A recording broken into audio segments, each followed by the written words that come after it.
Jeshi la Polisi mkoa wa Mbeya linapenda kutoa taarifa ya matukio matano, yote ni ya kujeruhi yaliyoripotiwa kutokea katika jiji la Mbeya, wilaya ya Chunya, Kyela na Rungwe, ambapo wananchi katika maeneo haya wameweza kujichukulia sheria mkononi na kuwajeruhi watu watano kwa tuhuma zinazosadikika kwamba wamejihusisha na vitendo vya kushirikina kwa kuwagusa watu kisha kupoteza sehemu zao za siri.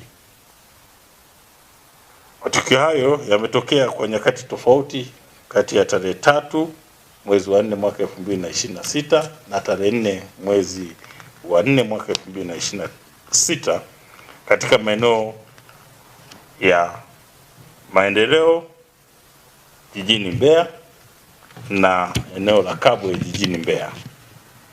Kwa hiyo hapo yametokea matukio mawili jijini Mbeya, na kwa wilaya ya Chunya limetokea tukio moja, na wilaya ya Kyela limetokea tukio moja, na tukio la mwisho limetokea wilayani Rungwe.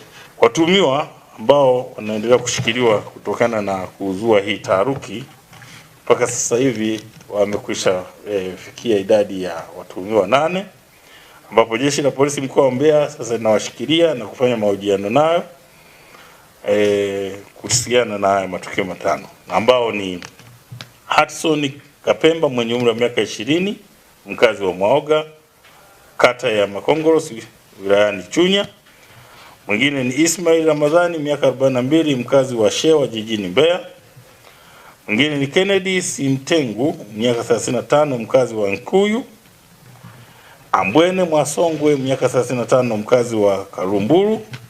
Ezekiel Mwabusenga miaka 33 na Anangisye Mwambije miaka 22. Hao wote ni wakazi wa Mwanganyanga wilayani Kyela.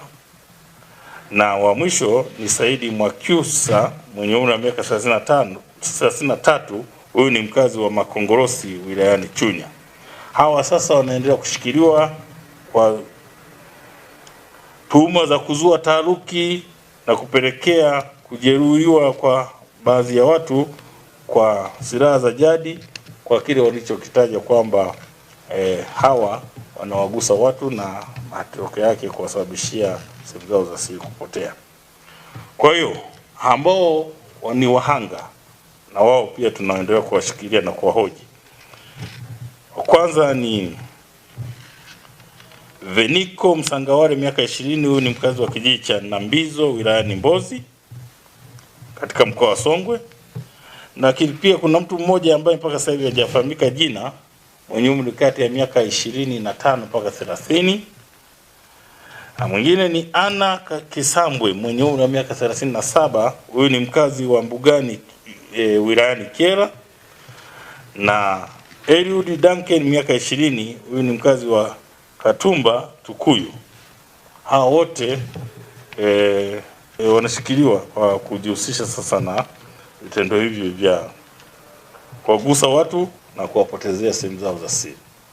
Lakini uchunguzi ambao tumeufanya pindi linapotokea tukio hili, wote hao wanafikishwa katika hospitali na kufanyiwa uchunguzi, lakini wanabainika kwamba wako sawa.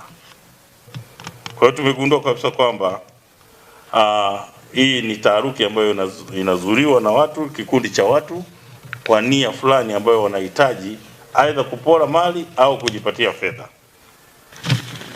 Linatoa wito kwa baadhi ya wananchi wenye tabia ya kujichukulia sheria mkononi kuacha mara moja tabia hiyo, na badala yake wajenge tabia ya kuwafikisha kituo cha polisi watuhumiwa wanaowakamata au wanaowatuhumu kwa tuhuma zozote zile au tuhuma mbalimbali, ili wanapowafikisha katika kituo cha polisi hatua stahiki ziweze kuchukuliwa, badala ya kufanya vitendo vya uhalifu ambavyo Jeshi la Polisi linakemea.